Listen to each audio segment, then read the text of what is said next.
أعوذ بالله من الشيطان الرجيم. بسم الله الرحمن الرحيم. قاتلوهم يعذبهم الله بأيديكم ويخزهم وينصركم عليهم ويشفي صدور قوم مؤمنين. صدق اللہ العلی العظیم.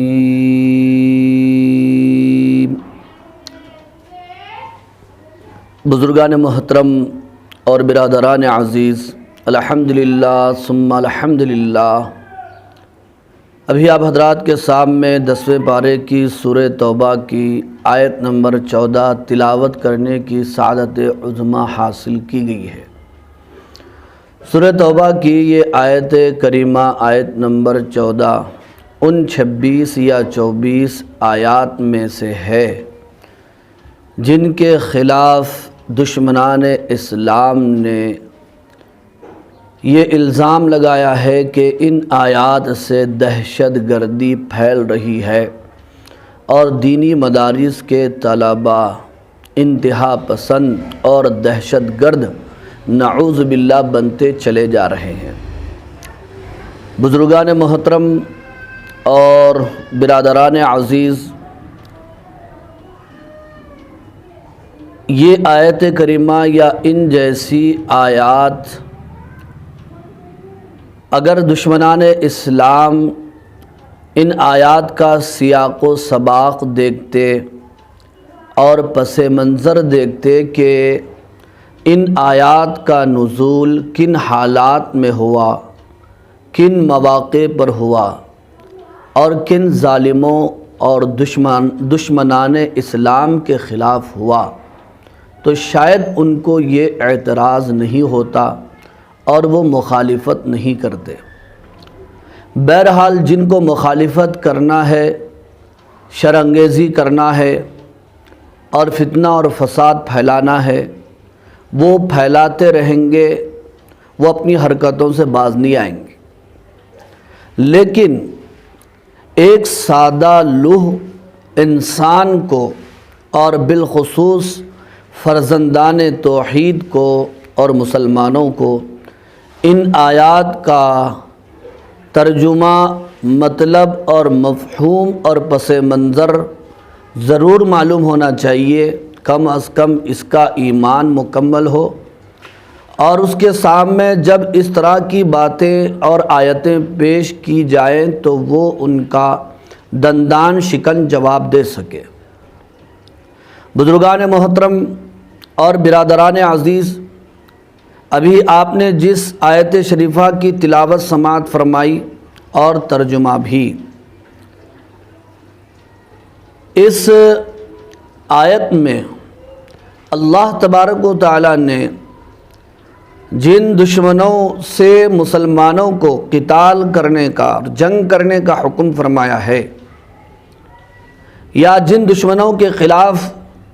اللہ تعالیٰ نے مسلمانوں کی حمایت اور نصرت کرنے کا وعدہ فرمایا ہے، وہ عام دشمنان اسلام مراد نہیں ہیں اور مطلقاً عام غیر مسلم لوگ مراد نہیں ہیں، بلکہ یہ آیت ایک خاص پس منظر میں نازل ہوئی اور اتری ہے. اسلامی جنگوں میں یا اسلامی معرکوں میں یا پھر اسلامی معاہدات میں صلح حدیبیہ اسلامی تاریخ میں کافی مشہور اور معروف ہے، اور آپ جانتے ہیں کہ آپ صلی اللہ علیہ وسلم اپنے 1400 صحابہ اکرام جانثاروں کے ساتھ بغرض عمرہ جب مدینہ منورہ سے مکہ مکرمہ کی جانب چلے، حدیبیہ کے مقام پر پہنچے تو مکہ کے لوگوں نے صحابہ اکرام کو اور آپ صلی اللہ علیہ وسلم کو وہاں پر روک دیا. تو وہاں پر صحابہ اکرام اور دشمنان اسلام کے درمیان ایک صلح ہوئی جسے تاریخ اسلام میں صلح حدیبیہ کہا جاتا ہے۔ اس صلح حدیبیہ میں کافی شرائط دونوں فریقوں کے درمیان، مسلمانوں اور دشمنان اسلام کے درمیان طے پائی۔ وہ شرائط کیا ہیں؟ ان شرائط میں بھی اور اس صلح میں بھی مسلمانوں نے کافی صبر سے کام لے کر اور اپنے غصے کو پی کر اس صلح کو کیا۔ اب وہ الگ ایک تفصیل ہے، مجھے بتانا یہاں پر یہ ہے کہ صلح حدیبیہ کے موقع پر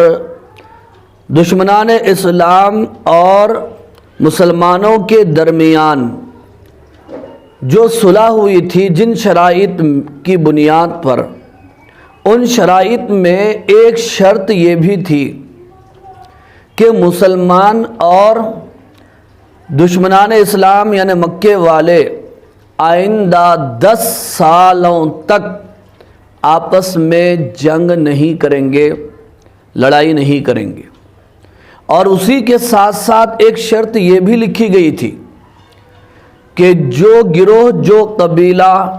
یا جو قوم مسلمانوں کے ساتھ مل جائے وہ مسلمانوں کے حکم میں سمجھی جائے گی، اور جو قبیلہ، جو خاندان یا جو قوم مکے والوں کے ساتھ مل جائے تو ان کا حکم مکے والوں جیسا ہوگا۔ تو اس وقت مکے میں 2 مشہور اور معروف قبیلے تھے، ایک قبیلے خزاعہ اور ایک قبیلے بنو بکر۔ یہ دونوں آپس میں برسر پیکار رہتے تھے، ان کے درمیان آپس میں لڑائیاں ہوتی تھیں اور جنگیں ہوا کرتی تھیں۔ تو اس صلح حدیبیہ کے موقع پر قبیلے بنو بکر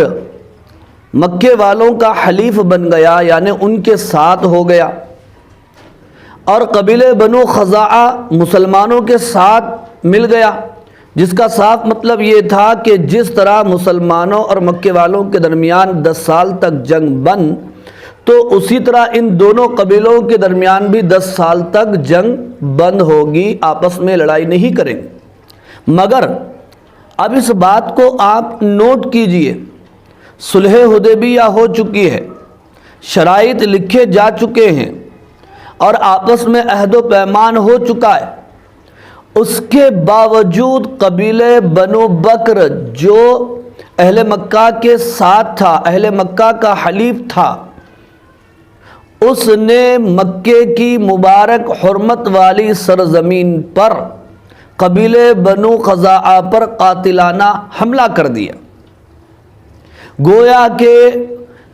کافروں اور اہل مکہ کا جو حلیف تھا قبیلے بنو بکر، اس نے عہد و پیمان کو اور اس صلح کو توڑ دیا اور اس نے ختم کر دیا، اور مسلمانوں کے حلیف قبیلے بنو خزاعہ پر اس نے ظلم اور ستم کیا۔ تو ایسے میں آپ بتائیے کہ مسلمانوں کو کیا کرنا چاہیے تھا؟ جب سامنے والا لڑائی پر پہل کر رہا ہے، جبکہ اس کے ساتھ سالہ سال تک صبر و تحمل کا معاملہ کیا گیا تھا،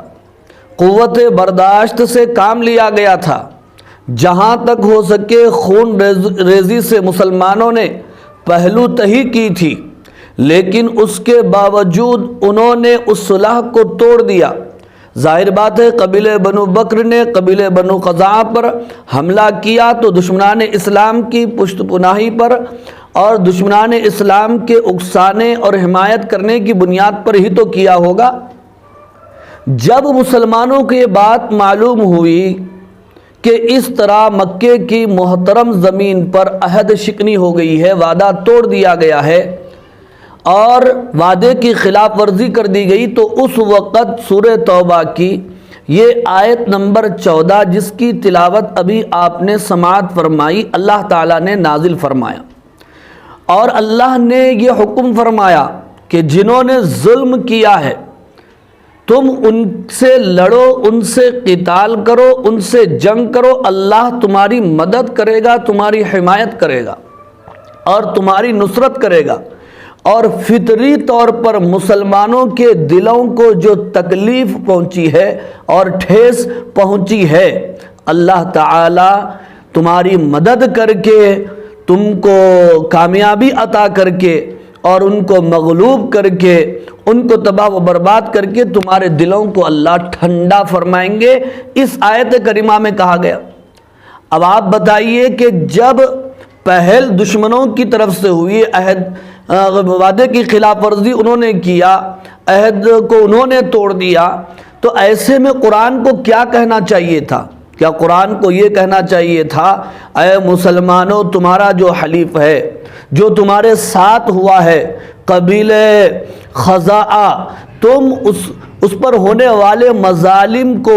ہونے والے ظلم اور ستم کو دیکھتے رہو، وہ قتل ہوتے رہیں اور وہ مارے جاتے رہیں، تم جو ہے ہاتھ پہ ہاتھ رکھ کے خاموشی سے بیٹھے رہو؟ قرآن کو یہ کہنا چاہیے تھا؟